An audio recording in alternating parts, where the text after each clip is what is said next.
Então temos o 3i Atlas.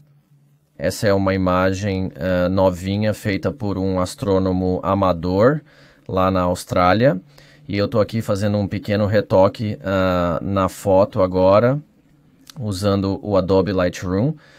Só tentando, sabe, deixar ela um pouquinho mais bonita, se é que dá para dizer assim.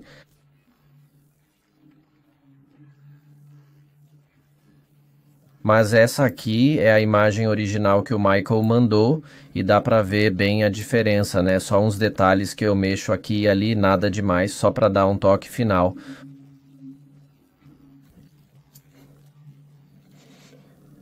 Olha, o 3i Atlas é lindo demais, dá para ver a cauda bem aqui, tá vendo? Você vê a cauda, essa cor brilhante que vem direto do cometa, no fim das contas é simplesmente um cometa interestelar espetacular. Então é isso, estou usando o Lightroom para dar uns retoques finais. Queria agradecer de verdade ao Michael, lá da Austrália, viu? Por que eu cortei o cabelo? Você deve estar se perguntando agora.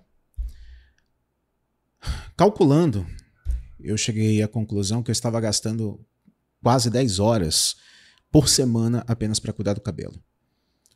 Lavar, cuidar, manutenção e etc. Eu tenho vários canais no YouTube, muito vídeo para fazer. Eu tenho uma filha autista com nível avançado, nível 3, tenho uma esposa com um sério problema de saúde, e isso estava tomando muito meu tempo. E quando você tem dreadlocks, você precisa cuidar muito o tempo todo. Então cheguei à conclusão que a melhor coisa que eu podia fazer era simplesmente abrir mão dos dreads para poder poupar tempo e me dedicar mais às coisas que realmente eu preciso. Gosto muito dos dreads, sinto falta, mas ao mesmo tempo estou aliviado, porque mais de 10 anos de dreadlock e a sensação de poder simplesmente entrar no chuveiro, só usar um shampoo simples e lavar a cabeça, para mim é maravilhoso. Minha esposa não gostou muito não. Mas voltando ao que realmente interessa, gente, olha só que interessante. A imagem de Michael Jigger na Austrália é nítida, cheia de detalhes. A outra imagem que você está vendo é da NASA, tá?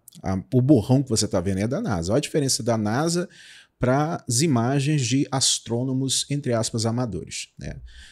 Você vê as imagens aí do australiano, mostra detalhes com cauda, anticauda, estrutura visível. E a outra, divulgada pela NASA, parece um borrão perdido no espaço. O que está acontecendo?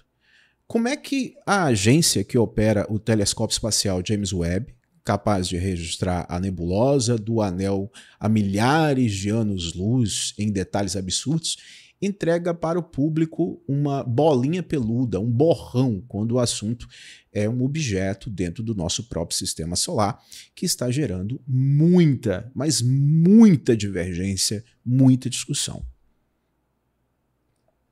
Antes de qualquer coisa, vale reforçar aqui algo muito importante. O que vamos fazer aqui não é afirmar nada de forma absoluta. Não estamos dizendo é isso ou não é aquilo. O que vamos fazer aqui, o que fazemos no canal, é análise crítica, exercício de raciocínio, conjectura em cima dos dados que aparecem. Cada um precisa tirar sua própria conclusão. O que dá para dizer com alguma tranquilidade é que as coisas muito estranhas estão acontecendo e também que é estranho como a NASA está lidando com 3i Atlas. E há sim elementos que abrem espaço para suspeitar que talvez não estejamos diante de um cometa comum. A comparação entre as imagens é o primeiro choque. De um lado, astrônomos amadores usando equipamentos muito mais modestos que os grandes observatórios registram o 3i Atlas em alta resolução, com cauda bem definida, estrutura dinâmica, jatos de poeira, mudança visível na coma, anticauda, que você vê pronunciado aí em alguns dias. E do outro lado, você vê a imagem oficial da NASA, divulgada em coletiva de imprensa, é basicamente uma bola desfocada. A explicação apresentada é que houve o chamado jitter da espaçonave, uma tremida durante a captura, mas justamente na hora da captura, e que a luz do objeto acabou sendo espalhada por vários pixels. Ok, tecnicamente isso é possível, mas surge uma pergunta óbvia.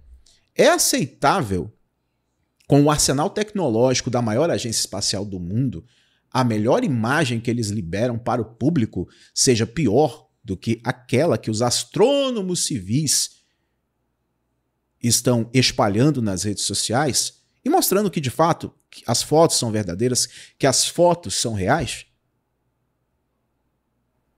Agora eu vou mostrar para vocês uma fala. Se eu não me engano, esse cara que vai falar aí, na postagem lá, não estava muito bem definido, tá? Mas me parece o astrofísico da Austrália, o astrofísico amador da Austrália, explicando a imagem. Me parece ser ele. Tá? Na postagem não dizia que era ele que estava falando e tal, mas aparenta ser o astrofísico australiano ou algum astrofísico amador que fez imagens impressionantes também, e ele explica, né, o que ele encontrou, a percepção dele da imagem e tudo mais. Vídeo rápido e você vai receber uma notificação. Vou tentar aproximar o máximo que eu puder, assim você vai conseguir ver o efeito. Está vendo isso?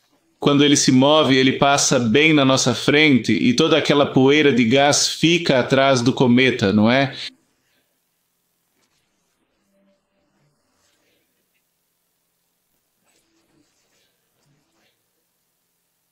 É como se ele seguisse na nossa frente e tudo ficasse atrás, não é?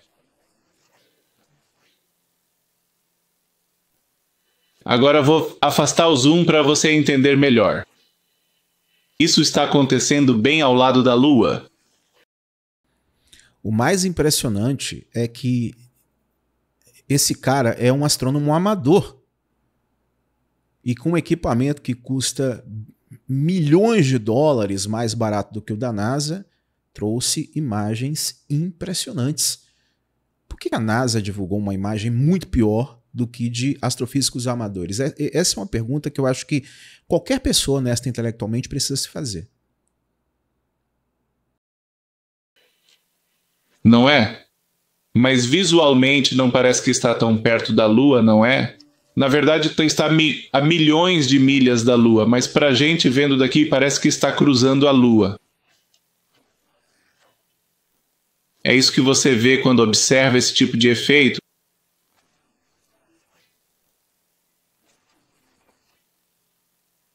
Então eu fiquei pensando, e se? Você vai reparar que as estrelas estão se movendo, mas o cometa fica parado, não é? Eu quero mesmo ver o que esse cometa está fazendo. O que eu acho interessante é a nomenclatura que ele está dando. Ele está dizendo, olha, o cometa está parado. Olha a imagem do cometa que eu fiz. Mesmo apresentando questionamentos válidos, por que ele está usando essa nomenclatura de cometa? Justamente para que os mais céticos não desacreditem do que ele está mostrando. Para que não tratem ele como um teórico da conspiração que usa chapéu alumínio. Para que as pessoas olhem as imagens e tirem as conclusões por elas mesmas.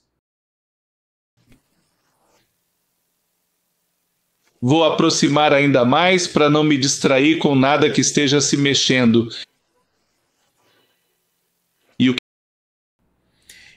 Eu vou aproximar mais a imagem com a narração dele para vocês poderem ver melhor. O que vejo agora é que quando o cometa avança, ele espalha toda aquela poeira, gás, tudo que está ao redor dele.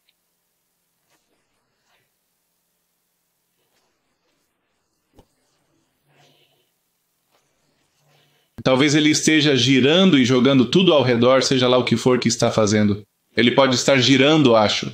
Dá para ver ele girando, não dá? Sim, ele está mesmo girando assim, não está? Eu aproximei para você ver esse impacto de perto. Vou deixar maior, caso você esteja no celular. Eu nunca vi nenhum cometa fazer isso antes.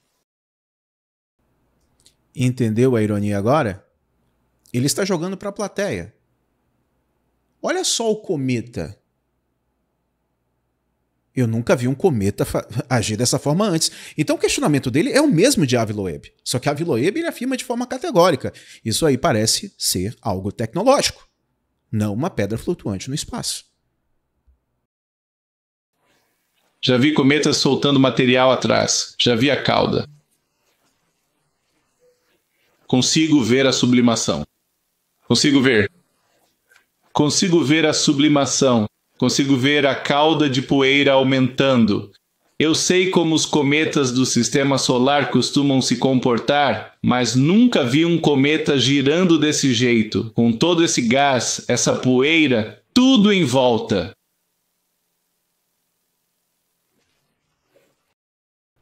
Se for apenas um cometa, é bastante incomum. E esse é o ponto central que aqueles que são céticos em relação à tecnologia alienígena e tal, precisam colocar na mesa esse ponto da discussão. É um cometa muito fora dos padrões. Então, se é um cometa muito fora dos padrões, pode nem ser um cometa. Então quer dizer que é uma tecnologia alienígena? Não, não se pode bater o martelo que é uma tecnologia alienígena. Mas, ao mesmo tempo, não se pode bater o martelo dizendo que é apenas um cometa. Pode ser alguma outra coisa que lembre um cometa, que parece um cometa, mas aparentemente não é um cometa.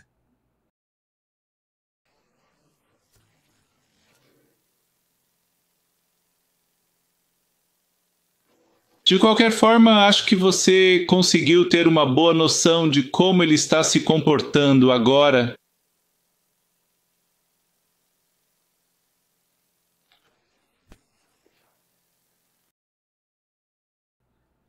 Vocês viram a qualidade das fotos, do vídeo, de um astrônomo amador. Se a NASA consegue rastrear explosões estelares em outras galáxias, observar exoplanetas passando na frente de suas estrelas, mapear nebulosas ultradistantes, por que a imagem de um objeto com poucos quilômetros de diâmetro, passando relativamente perto do nosso sistema solar, sai tão ruim assim? Mais uma vez as comparações aí para vocês verem. Não parece no mínimo estranho que amadores entreguem mais definição que uma câmera de altíssima resolução a bordo de um orbitador marciano? A desculpa técnica pode até ser verdadeira em parte, mas a escolha do que mostrar e o que não mostrar, do que processar rápido e daquilo que depende do fechamento do governo, revela uma certa política de divulgação que, de fora, soa controlada. Muita gente nas redes sociais começou a levantar essa pulga atrás da orelha. A NASA, historicamente, tende a dar a versão oficial antes e quando as informações começam a escapar por observações independentes. Ajusta o discurso para não perder a narrativa e etc. Então, essa percepção não nasceu do nada.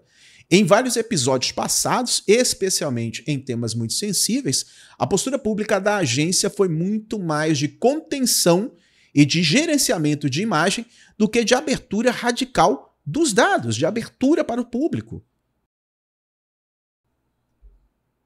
Isso não significa que tudo é mentira, mas sugere que existe sim um filtro político e ideológico, governamental, sobre o que chega ao cidadão comum.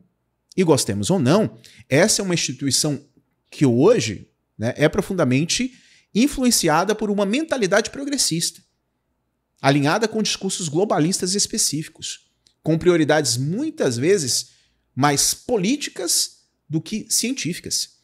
E nesse contexto entra a figura de Avi Loeb, o astrofísico de Harvard, que falou sobre isso. Não é um youtuber buscando polêmica, não é um acadêmico com sei lá, fazendo alguma coisa para ganhar o seu espaço. Não. Ele vem insistindo em algo que, do ponto de vista lógico, é muito difícil de refutar. O mínimo que se espera da comunidade científica é honestidade sobre o que não sabe e o que se sabe. Em vez de reconhecer os pontos de estranheza, a NASA, segundo ele, se apresentou em bater o martelo. É um cometa, se comporta como um cometa. E pronto, e acabou. Mas será que tudo isso é verdade mesmo, diante das imagens que nós estamos vendo? Ou é uma interpretação conveniente que encaixa o fenômeno na caixinha conhecida, evitando ter que lidar com uma hipótese que incomodam? Ou, pelo menos, ou pelo menos tentar esconder a verdade do público. Eu trouxe aqui as falas de Avi Loeb sobre a divulgação dessas imagens, inclusive ele fala sobre essas imagens aí dos astrônomos amadores, que parecem ser bem mais profissionais do que a NASA. O convidado passou meses lutando para que essas imagens fossem reveladas, então agora ele está convencido de que não se trata de tecnologia alienígena? Vamos perguntar a ele. O professor de Harvard, Avi Loeb, está aqui comigo agora. Certo, Avi, você tem me dito há meses que acredita que isso pode ser um objeto alienígena. Isso é uma decepção? Não, porque não saiu muita informação nova e, na verdade, a maioria dos detalhes que foram mencionados hoje já era conhecida por nós pelo compartilhamento científico de dados do telescópio espacial Hubble, do telescópio espacial Webb, e o que eles revelaram foi só a superfície do objeto, basicamente. Há alguns gelos e talvez um pouco de poeira que evapora quando o Sol incide naquela superfície. Mas mesmo que fosse uma nave espacial cruzando o núcleo do meio interestelar, ela iria acumular ao longo do tempo gelos e poeira que seriam liberados. E não é preciso grandes quantidades para justificar esses dados. E, sabe, não se deve julgar um livro pela capa. Todo mundo conhece essa história. Então espera aí, você está dizendo que ainda pode ser um objeto alienígena? O que eu estou dizendo é que os dados que foram compartilhados hoje não trouxeram nada novo. E, de fato, os representantes da NASA nem sequer abordaram os mistérios fundamentais desse objeto. A massa desse objeto é 1000 vezes maior que a anterior, 1 milhão de vezes maior que a primeira. Por que tivemos tanta sorte de receber um pacote tão gigantesco? Porque ele está voando justamente no plano dos planetas. Porque há tanto mais níquel do que ferro no que ele libera. Há muitos enigmas que nem chegaram a ser mencionados.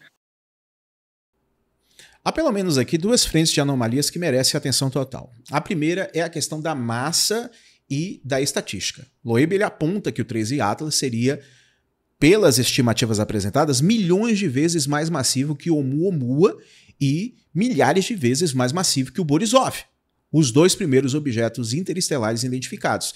Se a distribuição desses objetos fosse aleatória e natural, seria esperado encontrar uma quantidade intensa de rochas de massa semelhante antes de topar com um monstro desse tamanho. A segunda frente envolve a trajetória e o comportamento físico. A órbita do 13 Atlas tem uma precisão de alinhamento que, segundo algumas análises, é improvável para um pedaço de gelo vagando sem rumo.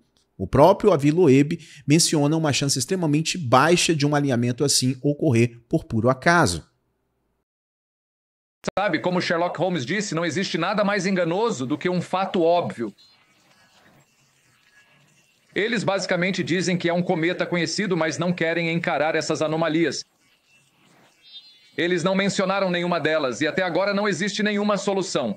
Na verdade, os dados mais empolgantes foram coletados recentemente por astrônomos amadores. Eles não gastaram $1 bilhão em telescópios espaciais. Eles usaram telescópios de astrônomos amadores, desses que você pode comprar por alguns milhares de dólares, e nos trouxeram revelações sobre os jatos vindos do 3I Atlas. Agora, nos próximos dias, nas próximas semanas, nós temos a chance de observar esses jatos, descobrir de onde eles vêm e, finalmente, afirmar se eles saem de bolsões de gelo na superfície de uma rocha ou de propulsores. O cometa ou o objeto alienígena, porque claramente você acha que ainda não existe uma resposta definitiva, vai passar mais perto da Terra em 19 de dezembro. O que vamos saber de verdade naquele momento, quando ele estiver mais próximo da Terra? Sim, Ou então, imagino quando eles começarem a aparecer, sabe? Quando começarem a pousar ou a mandar alienígenas pra cá. Não. Eu tô brincando, mas você entende o que quero dizer. Quer dizer, sim. Um detalhe simples é descobrir de onde vêm esses jatos, porque se eles vêm do gelo sublimando com a luz do Sol, a gente conhece a velocidade típica dos gases que escapam, a quantidade de massa evaporada e a composição disso tudo. Então, se a gente conseguir explicar todos esses elementos com uma origem natural, o caso está encerrado. Agora eu quero saber a sua opinião sobre isso aí nos comentários. Gostou? Deixa o like, compartilha. Espero vocês no próximo encontro.